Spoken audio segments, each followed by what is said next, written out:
জামাত, NCP, Charmonai তিন দল এক হয়ে বিএনপির নামে হাজার হাজার মিথ্যা আইডি খুলে তারা বিএনপির নামে ষড়যন্ত্র করছে।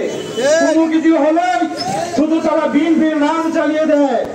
আমি জামাতকে বলতে চাই, আপনারা আওয়ামী লীগ খেয়েছেন, জাতীয় পার্টি খেয়েছেন, বিএনপিও খাইতেছেন। এই বিএনপির দ্বারায় আপনারা আজকে মাঠে রাজনীতি করতে পারেন, স্বাধীনতার বিরোধিতা করে। আপনাদের প্রধান সারির 38 জন নেতা এই দেশ ত্যাগ করে পাকিস্তান চলে যায়। আমাদের শহীদ প্রেসিডেন্ট জিয়াউর রহমান সাহেব গোলাম আজমকে এনে এই দেশে নাগরিকত্ব দিয়ে জামাতের রাজনীতি করার সুযোগ করে দেয়। আজকে আপনারা 2001 সালে বিএনপির সাথে জড়িয়ে বিএনপির নাম ভাঙিয়ে আপনারা সংসদে গেছেন, মন্ত্রী হয়েছেন, এমপি হয়েছেন। আপনাদের কার্যকলাপ এই বর্তমানে আমরা যা দেখতেছি, আপনারা মুনাফিকের চাইতে আরো খারাপ। কথার কাছে আপনাদের কোনো মিল নেই।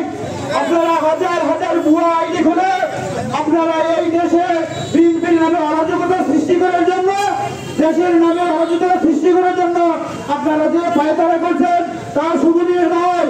আপনারা রাজনীতি করেন, আমরা চাই আপনারা রাজনীতি করে দেশের মানুষের দাঁড়িয়ে আপনারা ক্ষমতা আছেন, আমরা কোনো আপত্তি নাই।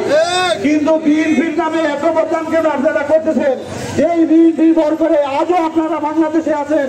আপনাদেরকে এই দেশ থেকে তাড়িয়ে বক্তব্য সম্মেলন দিয়ে শেখ হাসিনা আপনাদেরকে ভাড়াইতো। একমাত্র বিএনপির কারণে আপনারা আজও রাজনীতি করতে সুযোগ পেয়েছেন। আপনারা সাবধান হয়ে যান। আর যত ভুয়া আইডি আছে আপনারা এগুলো বন্ধ করেন, বিএনপির নামে অপপ্রচার বন্ধ করেন। বিএনপির যদি কোনো চাঁদাবাজি থাকে তার একটা সাথে সাথে তাদেরকে পরিষ্কার করে জেলে দেয়।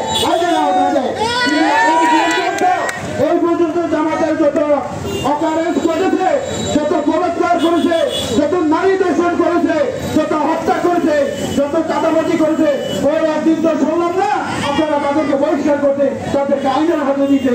আপনাদের কেন এত অহংকার? বিএনপির প্রতি কেন আপনাদের এত বিশুদ্ধার? আপনাদের গঠনতন্ত্রে গোলাম আজম লিখেছেন, হে আল্লাহ রাসূল, আপনি যে ভুল করেছেন ইসলাম প্রচার করতে যাইয়া, আপনি আল্লাহর কাছে মাফ চান। আপনি যে ভুল করেছেন, আল্লাহ রাসূল কি কোনদিন ভুল করেছে? নাউযুবিল্লাহ, আল্লাহ রাসূল কোনদিন ভুল করে নাই। কিন্তু জামাতের গঠনতন্ত্রে এটা লেখা আছে। আমি জামাতকে বলতে চাই, তোমরা অপকর্ম বন্ধ করো, ভুয়া আইডি বন্ধ করো, বিএনপির নামে অপপ্রচার বন্ধ করো। তোমরা তোমাদের রাজনীতি করো, আমরা আমাদের রাজনীতি করি। বিএনপির সাথে পাল্লা দিতে আসবো না। বিএনপির সাথে পাল্লা দিতে আসলে এর পরিণাম ভয়াবহ হবে। আর একজনই জানেন লেখে যে জামাতের পক্ষে যারা ভোট দিব তারা নাকি শুধু ইসলাম, আর বাকি যারা এদেশের ইসলাম নয়। হ্যাঁ, আমি তাদেরকে হুঁশিয়ার করে বলতে চাই, প্রকৃত রাজনীতিক ইসলামিক দল কোনটা আপনারা আজও বলতে পারেন নাই। আল্লাহ রাসূল যেভাবে রাজনীতি করেছেন, সাহাবীরা যেভাবে রাজনীতি করেছেন, আপনারা কিন্তু এভাবে রাজনীতি করেন নাই। তাই আপনারা ইসলামী দল বলে আমরা গণ্য করি না। চরমোনাই পীর সাহেব, উনি পীর সাহেব না, উনি পীর সাহেব। ওনাকে বলতে চাই, ইদানিং ওনার মাথা খারাপ হয়ে গেছে। কারণ দেশে শেখ হাসিনা নাই, ওনাকে হাদিয়া দেওয়ার মতো আর কোনো কিছু নাই। যার কারণে উনি বিএনপির নামে এই মিথ্যা প্রপাগান্ডা করে উনি সৌদি আরব গিয়ে তোয়ালিয়া চুরি করে 42 দিন জেল খাটেছেন। তিনি একজন মুনাফিকের কথায় আমরা কান দেব না। এই দেশের নিরীহ গরিবদেরকে ভুলতাবাজি দিয়ে বলে যারা চরমোনাই করবে তারা নাকি জাহাজে করে হাসরের দিন ব্যস্ত নিবে। এটা একদম মিথ্যা কথা।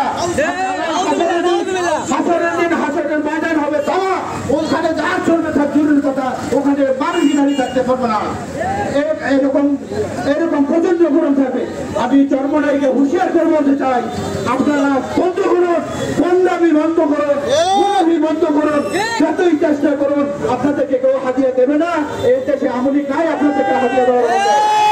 এনসিপিকে বলি, আপনারা জামাত দিয়ে এবং চরমোনাই দিয়ে যে উশৃঙ্খলতার দেশে সৃষ্টি করতেছেন তা ভালো হবে না, এর পরিণাম ভয়াবহ হবে। আজকে দেখেছি গোপালগঞ্জে আপনারা আর্মি, পুলিশ, র্যাব তাদেরকে দিয়ে আপনারা মাঠে গেছেন এবং 10-20 জন লোক হবে, আপনারা যাইতে পারেন নাই। আপনারা বলেন যে এই দেশে নির্বাচন হলে 400 আসনের মধ্যে 300 আসন নাকি এনসিপি দেবে। একদম ধোঁকাবাজ। বোকা কথা। আমি তারেক জিয়ার নামে যে প্রপাগান্ডা, যে মিথ্যাচার জামাত, এনসিপি এবং চরমোনাই করতেছে, তাদেরকে আমি নিন্দা জানাই এবং তাদেরকে ঘৃণা করার মতো আমার ভাষা নাই, তাদেরকে ঘৃণা করতে আমার সন্নিবাদে।